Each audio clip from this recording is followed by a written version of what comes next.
अरे जीजी, ऐसी भी क्या जल्दी थी जो आपने अलमारी की चाबी बहू को सौंप दी? वह भी इतनी जल्दी? आप यह कैसे भूल गईं कि आपकी बहू शीतल एक गरीब घर से आई हुई लड़की है और गरीब घर की लड़कियों को इतना सर पर चढ़ाना अच्छी बात नहीं है।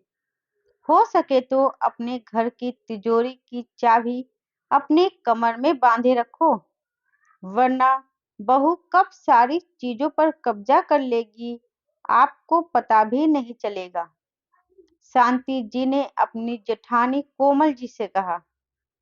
कोमल जी बोली, अरे शांति, वो मेरी बहू है, कोई पराई नहीं। यह घर जितना मेरा है उतना उसका भी है। कभी कभी इन्हीं भेदभावों की वजह से हम अपने हाथों अपना बुढ़ापा खराब कर देते हैं। तुम देखना शांति, वही मेरे काम आएगी। जब मेरा सर दर्द होगा तो वही दबाएगी। मुझे लगता है तुझे तेरी सोच बदलनी चाहिए शांति। थोड़े दिनों में तेरे बेटे अजय की भी शादी होगी। अगर तू बहू के साथ ऐसा व्यवहार करेगी तो तेरी बहू तुझे आगे चलकर पानी भी नहीं पूछेगी। मेरी मान, अब भी वक्त है, सुधर जा। तू तो आजकल का जमाना देख ही रही हो। पहले जैसा वक्त नहीं है कि सास बैठकर हुक्म चलाती थी और वह बेचारी बनकर सब सुनती थी। आजकल तो बहुओं की सुनोगी तभी वो हमारी सुनेंगी। शांति जी बोली, जी जी, आप हमारी बात को समझ नहीं रही हो।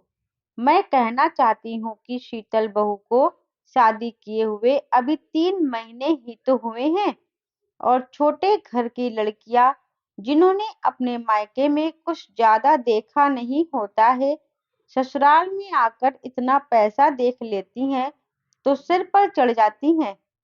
आप देख नहीं रही हैं क्या कि कैसे आजकल बहुएं थोड़े ही दिनों में ससुराल में राज जमाकर बैठ जाती हैं?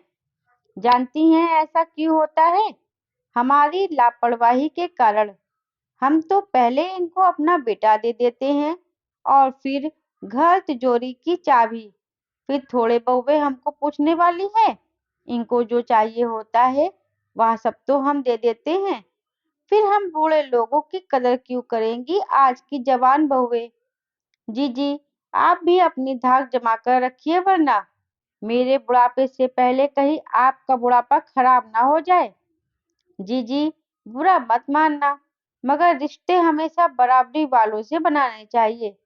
मैं तो अपने अजय के लिए ऐसे गरीब घर की बहू नहीं लाऊंगी कि मुझे उसे अलमारी की चाबी देने से पहले सोचना पड़े। कोमल जी के दिमाग में शांति जी की यह बात घर कर गई। शांति जी तो सब बोलकर चली गई, मगर कोमल जी के कानों में शांति जी के एक एक शब्द गूंज रहे थे। फिर उन्होंने दूसरे दिन ही किसी बहाने से शीतल से अलमारी की चाबी ले ली और अपने पास रख ली। कहीं ना कहीं वह जानती थी कि शीतल बहुत गरीब परिवार से है और कोमल जी के घर में पैसों की बिल्कुल कमी नहीं थी। इकलौता बेटा था साहिल उनका। अगर कल के दिन शीतल ने सब पर अपना हुक्म जमा लिया तो कोमल जी का यह सब सोच सोचकर बुरा हाल हो गया था। कोमल जी के पति रमेश जी को अपने बेटे साहिल के लिए शीतल बहुत पसंद आ गई थी। इसीलिए उन्होंने शीतल के परिवार की गरीबी को अनदेखा कर अपने बेटे की शादी शीतल से करवा दी। कोमल जी भी इस शादी से बहुत खुश थी, क्योंकि शीतल देखने में बहुत सुंदर और गुणवान लड़की थी, जिसकी कामना कोमल जी करती थी। मगर आज शांति जी की बातों से उनके दिमाग की बत्ती जल उठी थी और उन्होंने शीतल को एक गरीब परिवार से आई हुई लड़की समझना शुरू कर दिया था। अब तो जो कोमल जी अपनी बहू को बेटा बेटा कहते नहीं थकती थी, अचानक शीतल के प्रति उनकी धारणाएं बदल गई। वहाँ कहते हैं ना दोस्तों, एक बार शक का बीज बो दिया जाए तो उसका कोई इलाज नहीं। कुछ ऐसा ही हुआ था कोमल जी के साथ। शांति जी तो कोमल जी के मन में शक का बीज बोकर जा चुकी थी। जिसका पेड़ उगते समय नहीं लगा। अब तो हाल ये था कि शीतल कोमल से जो कुछ भी कहती तो कोमल जी उसका उल्टा ही जवाब देती और कहती कि तुम्हारे मायके में ऐसा चलता होगा, ये तुम्हारा ससुराल है, यहाँ ऐसा नहीं चलता। तुम्हारे मायके की हैसियत और यहाँ की हैसियत से बराबरी करने की कोशिश मत करो। तुम्हारे मायके में तुमने कहाँ इतना पैसा देखा होगा। यूं तो तुम किस्मत वाली हो कि तुम्हें इस घर की बहू बनने का मौका मिला। कोमल जी की ऐसी कड़वी बातें सुनकर शीतल का दिल छलनी छलनी हो जाता है। शीतल समझ नहीं पा रही थी कि आखिर मम्मी जी को क्या हो गया है। ये तो वो मम्मी नहीं रही जो 3 महीने से मेरे साथ थी। शीतल कितनी ख्वाहिशें लेकर इस घर में बहू बनकर आई थी, मगर सासू माँ का व्यवहार उसे हर पल नीचा दिखाता। मायके में ससुराल जितना पैसा तो नहीं देखा था, मगर पैसा देखकर उसने यहाँ शादी भी नहीं की थी। समाज में साहिल के पापा रमेश जी का बहुत अच्छा व्यवहार था। हर कोई रमेश जी और कोमल जी के व्यवहार के गुण गाता था। इसलिए शीतल के माता पिता को अपनी बेटी इस घर को देना उचित लगा। उन्होंने सोचा हमारी लड़की को इस घर में वही प्यार और सम्मान मिलेगा जिसकी एक बहू को चाहत होती है। और शीतल भी तो यही ख्वाहिश लेकर ससुराल आई थी कि उसे यहाँ बहुत प्यार मिलेगा। रमेश जी और कोमल जी जब पहली बार शीतल के लिए रिश्ता लेकर आए थे, तब उन्होंने कहा था, हमें आपकी बेटी 2 जोड़ी कपड़े में भी स्वीकार है। बस इस रिश्ते के लिए ना मत कीजिएगा। शीतल के माता पिता से जो भी बन सका उन्होंने शीतल को दिया था, क्योंकि वे भी अपनी बेटी की शादी में कुछ कमी नहीं रखना चाहते थे। शीतल के माता पिता ने उसे कपड़े और गहने दिए थे जो उसके ससुराल वाले जितने भारी तो नहीं थे।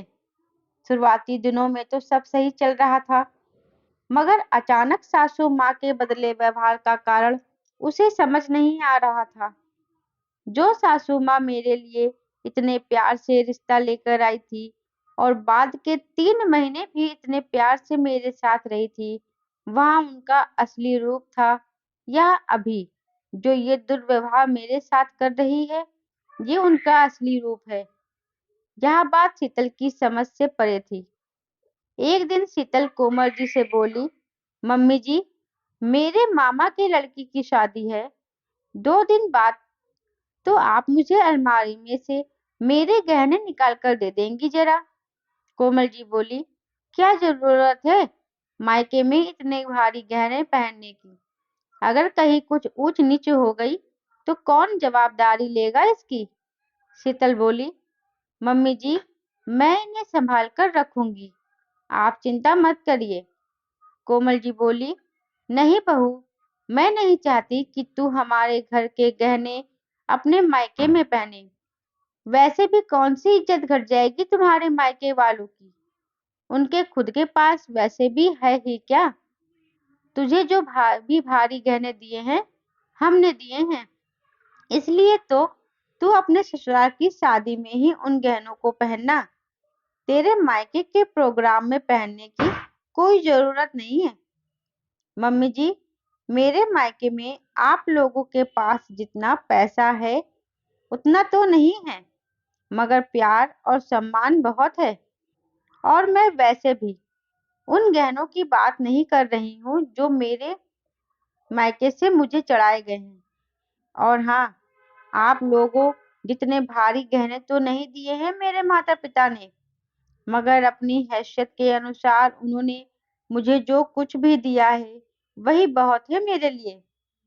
कोमल जी ने मुंह बनाते हुए शीतल के मायके से आए हुए हल्के गहने शीतल को पकड़ा दिए।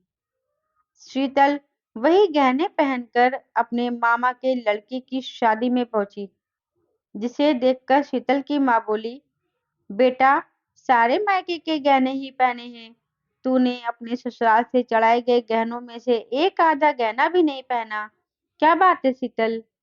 शीतल बोली, मम्मी, वहाँ गहने बैंक की तिजोरी में पड़े थे, इसलिए यही गहने पहन कर आ गई।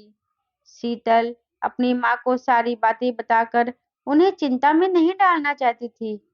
वह नहीं चाहती थी कि उसकी माँ को पता चले कि कैसे यहाँ पैसे वाले लोग पहले तो गरीब परिवार से बेटी ले जाते हैं और फिर उसको उसके मायके वालों को गरीब होने का ताना मारते हैं। अगर इतनी ही दिक्कत होती है गरीब परिवार की लड़कियों से, तो क्यों रिश्ता जोड़ते हो? क्यों अपने बेटे का रिश्ता लेकर आते हो गरीब परिवारों में? और रिश्ता होने के बाद जिंदगी भर बहू और उसके मायके वालों पर गरीबी का टैग लगा देते हो कि स्वाभिमान परिवार पल पल मरे। शीतल की ख्वाहिश तो बस इतनी सी थी कि ससुराल में उसे खूब प्यार मिले, मगर वो भी ना पूरी हो पाई थी। मगर हाँ, पति साहिल उसे बहुत प्यार करते थे और ससुर भी उसे बहू नहीं बेटी ही समझते थे। मगर पूरे दिन तो शीतल को अपनी सास कोमल जी के साथ ही रहना था, और अगर वही हर पल ताना मारे तो अब तो शीतल का विश्वास ही डगमगा गया था। शीतल यह सब सोच ही रही थी कि उसकी माँ की आवाज से उसकी तंद्रा टूटी। शादी का कार्यक्रम संपन्न होने के बाद वह वापस अपने ससुराल आ गई। थोड़े समय बाद शांति जी का वापस कोमल जी के घर आना हुआ, और जब शांति जी ने देखा कि जेठानी जी ने घर की कमान अपने हाथ में ले रखी है, तो उसे बहुत खुशी हुई। कोमल जी शीतल को हर बात में नीचा दिखा रही थी। यह सब देखकर शांति जी की मानो कोई ख्वाहिश पूरी हो गई हो, ऐसा प्रतीत हो रहा था। शांति जी बोली, अब आया ऊंट पहाड़ के नीचे। इन गरीब घर की लड़कियों के साथ ऐसा ही व्यवहार करना उचित है, वरना ये हमारा घर, परिवार, पैसा, सब कुछ कब छीन लेती हैं हमें पता भी नहीं चलता। पहले तो ये हमारा बेटा हमसे छीन लेती हैं, और फिर बहुएं हमारा पैसा, जायदाद और जेवर पर भी इनका हक हो जाए, तो ऐसे में घर में हमारा अस्तित्व ही क्या रह जाएगा। मैं तो कभी मेरे बेटे की शादी गरीब घर में नहीं करवाऊंगी। इसीलिए तो कहती हूँ कि हमेशा रिश्ता बराबरी में ही करना चाहिए। शीतल चाय लेकर आ रही थी और उसने शांति जी की यह बातें सुन ली। अब वह समझ चुकी थी कि मम्मी जी क्यों बदल गई हैं। कुछ रोज पहले भी तो शांति जी ही घर पर आई थी, और उसके बाद ही मम्मी जी का व्यवहार उखड़ा उखड़ा सा रहने लगा था। शीतल कुछ कर भी तो नहीं सकती थी, क्योंकि मम्मी जी की आंखों पर पट्टी बन चुकी थी, जो बांधी थी शांति जी ने। मगर भुगतना तो बेचारी शीतल को पड़ रहा था। थोड़े ही महीनों बाद शांति जी के बेटे अजय की शादी बहुत बड़े खानदान में हो गई। वो लोग बहुत पैसे वाले थे। उनकी इकलौती बेटी जूही अपने साथ बहुत कुछ लेकर आई थी। सोने के जेवरात, कीमती आभूषण और कीमती कपड़े, और भी बहुत कुछ, जो शांति जी चाहती थी उससे भी ढेरों गुना ज्यादा। शांति तो खुशी के मारे फूले नहीं समा रही थी। मगर थोड़े ही दिनों बाद उनकी यह सारी खुशी मिट्टी में मिल गई, जब जूही घर का कोई काम नहीं करती, बार बार बाहर शॉपिंग करना, बाहर का खाना खाना और बस घूमना फिरना, यही उसके शौक थे। अलमारी में अपने सारे कीमती चीजें छुपा कर रखती थी कि कहीं कोई चोरी ना कर ले। शांति जी की वह रत्ती भर भी इज्जत नहीं करती थी। जूही अपने साथ अपने मायके से तीन तीन अलमारियां लेकर आई थी, जिसे वह घर के किसी भी सदस्य को छूने तक नहीं देती थी। शांति जी अगर कुछ कहना भी चाहती, तो जूही उन्हें तुरंत चुप करा देती और कहती, मम्मी जी, मैंने अब तक मेरे अनुसार ही जिंदगी जी है। कभी मुझे मेरे मम्मी पापा ने भी जोर से या डांट लगाकर बात नहीं की है, तो आपका भी कोई अधिकार नहीं है कि आप मुझसे ऊंची आवाज में बात करें। मैं बहुत कुछ अपने साथ दहेज में लाई हूँ। आप लोगों ने तो ऐसा सामान पहली बार देखा होगा। शांति जी का अब ऐसे माहौल में दम घुटने लगा था। एक दिन कोमल जी के घर आकर अपना रोना रोने लगी कि वह कितनी तकलीफ में है। उनकी बहू लाने से पहले क्या-क्या अरमान थे, जो जूही के आने के बाद टूट चुके थे। तब शीतल बोली, चाची जी, रिश्ता तो हमेशा बराबरी वालों में से ही करना चाहिए, वरना ऐसा ही हाल हो जाता है। आपकी बहू तो बहुत अमीर घर से है ना, फिर आपको ऐसी तकलीफ कैसे आ गई? लोगों के घर जाकर तो आप तो बड़ी पट्टी पढ़ाती हो कि उन्हें कैसे घर से बहू लानी चाहिए। आपका यह अंजाम होगा, इसकी उम्मीद नहीं की थी किसी को। कोमल जी और शांति जी दोनों एक दूसरे का मुंह ताकने लगे। शांति जी के जाने के बाद कोमल जी को अपने किए पर पश्चाताप हो रहा था और वह यह सोचकर भगवान का शुक्रिया कर रही थी कि उन्हें शीतल जैसी बहू मिली है, जूही जैसी नहीं। वह वापस पहले वाली कोमल जी में तब्दील हो गई और आज बहुत समय बाद उन्होंने शीतल से प्यार से बात की थी और अपने किए दुर्व्यवहार की माफी भी मांगी थी। और फिर से एक बार अलमारी की चाबी शीतल को सौंपते हुए बोली, बहू, मैं शांति की बातों में आ गई थी, मुझे माफ कर दो। शीतल बोली, मम्मी जी, मुझे यहाँ अलमारी की चाबी नहीं चाहिए, मुझे तो बस आपका प्यार और विश्वास चाहिए। पराए लोगों को घर की नींव हिलाने का मौका भी तो आपने ही दिया है, मम्मी जी, वरना किसी की मजाल नहीं कि वह आकर हमारे ही घर में फूट डाल दे।